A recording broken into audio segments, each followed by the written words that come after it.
Bonjour à toutes et bienvenue dans ce nouvel épisode de podcast.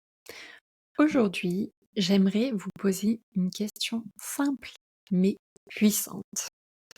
Et si tout ce dont vous avez besoin pour avancer, pour réussir, pour être pleinement épanoui, était déjà en vous? Nous entendons souvent cette phrase: tout est en toi. Mais concrètement, qu'est-ce que ça veut dire? Comment faire de cette phrase une réalité et surtout, comment se libérer des croyances qui nous retiennent pour déployer pleinement notre plein potentiel? C'est ce qu'on va voir aujourd'hui dans cet épisode, alors reste connecté. Je vais te guider pas à pas pour identifier et libérer ces croyances limitantes qui nous freinent. Parce que oui, il est possible de se libérer de ces chaînes invisibles qui influencent notre vie et de retrouver notre souveraineté, notre pouvoir personnel.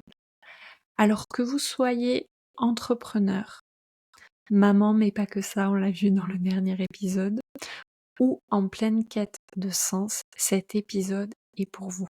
Vous êtes prête? Allez, on y va, on va plonger ensemble dans cette aventure intérieure. Commençons par définir ce que c'est une croyance limitante.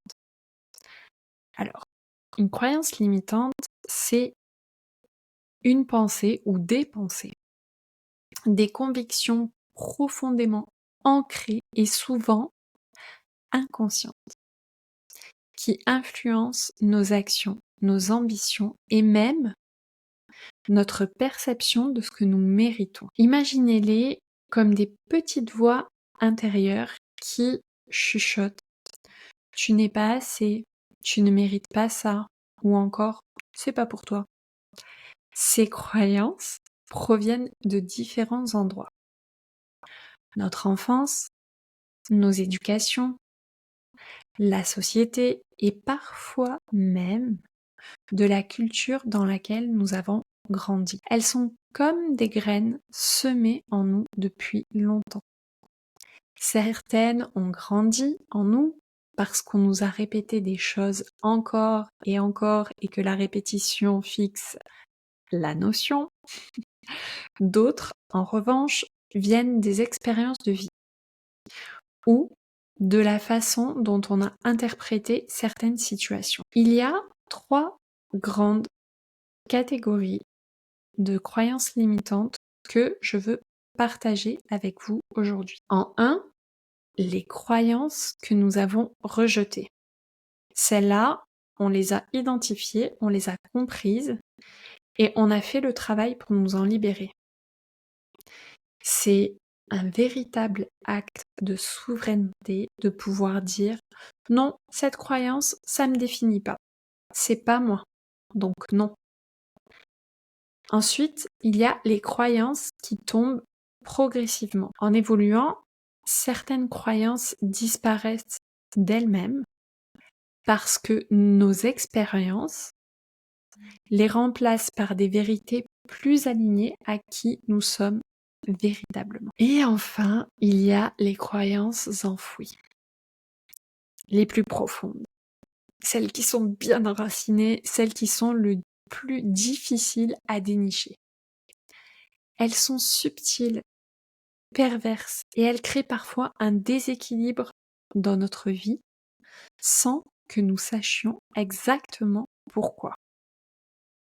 Dans la suite de cet épisode, je vais vous guider pour aller débusquer ces croyances enfouies.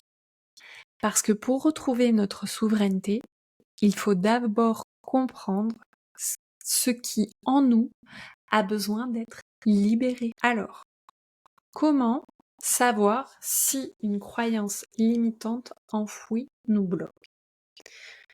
On va peut-être commencer par observer certains signes.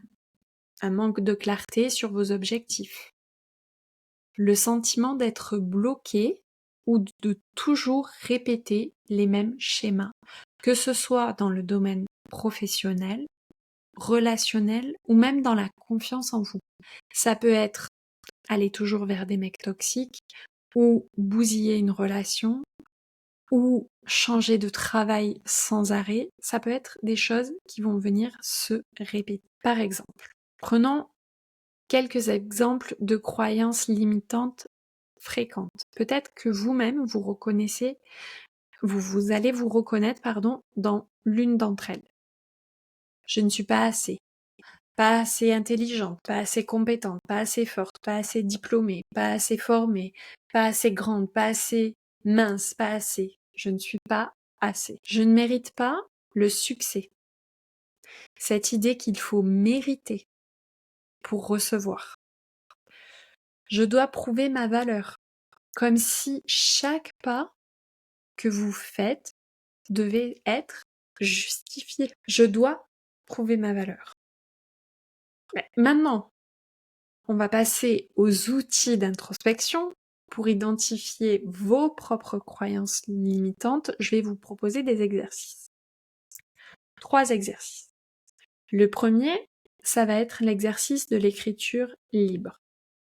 Prenez un journal et commencez à écrire sur une situation dans laquelle vous vous sentez bloqué. Interdiction de vous censurer. Laissez les mots venir. Laissez les pensées couler. Relisez et ensuite cherchez les phrases qui reviennent souvent. Ces phrases-là.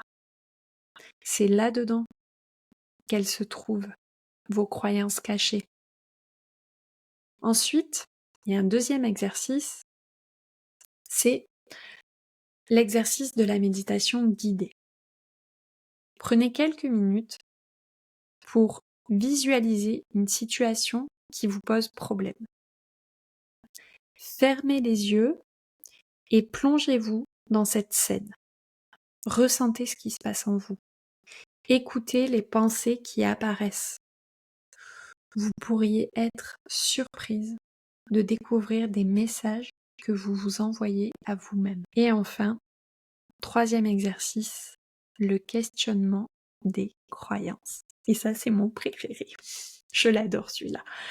Lorsque vous identifiez une croyance, posez-vous les questions suivantes. Est-ce que cette croyance, elle est vraie? Quel impact cette croyance a sur ma vie? Qu'est-ce qui se passerait là si je la laissais tomber? Ces questions-là, elles ont l'air de rien, mais elles sont puissantes. Et elles vous permettent de voir la croyance sous un angle nouveau. Faites-en une pratique régulière, car plus vous vous connecterez à vous-même, plus vous arriverez à identifier ce qui vous freine réellement. Maintenant que vous avez identifié certaines de vos croyances, on va passer à l'étape de la libération. Je vous propose un exercice simple de visualisation. Imaginez une croyance limitante que vous avez identifiée. Visualisez-la, c'est difficile à dire ça. Visualisez-la comme un objet que vous tenez dans vos mains. Ressentez le poids de cette croyance, la manière dont elle vous alourdit. Maintenant, imaginez que vous relâchez cet objet, que vous le laissez disparaître. Et, à sa place, vous choisissez une nouvelle croyance, une affirmation positive et puissante qui est réellement alignée avec vos aspirations profondes. Vous pourriez dire, par exemple, je suis capable, je mérite le succès, je suis libre de créer la vie qui me ressemble. Respirez profondément et ressentez ce changement en vous. Renouer avec sa souveraineté, c'est accepter de prendre la responsabilité de ses croyances. C'est comprendre que nous avons le pouvoir de les changer de les transformer et de les remplacer par des croyances qui nous portent. C'est un processus de reprise de pouvoir sur sa propre vie. Un retour vers soi, vers son propre centre. Pour résumer, tout est déjà en vous. Ce potentiel, cette force, ce pouvoir, cette lumière, cette joie, tout ça existe déjà. Mais parfois, il arrive que des croyances enfouies et bien enracinées nous bloquent sans qu'elles soient portées à notre conscience. Aujourd'hui, à travers ces simples exercices, vous avez appris à les identifier et à commencer à les libérer. Ce travail de libération, c'est la première étape pour vivre une vie alignée, une vie où vous êtes complètement au courant. Alors, je vous invite à venir choisir un des exercices que je vous ai partagés, ou peut-être même les 3, faites bien comme vous avez envie de faire, et à appliquer dès aujourd'hui peut-être l'écriture, peut-être la visualisation, peu importe en fait lequel. L'essentiel c'est de commencer. Et si cet épisode vous a inspiré, sachez que j'ai créé un programme dédié à la souveraineté féminine. Dans ce programme, je vous accompagne pour aller encore plus loin, pour retrouver ce pouvoir intérieur et vivre pleinement votre potentiel.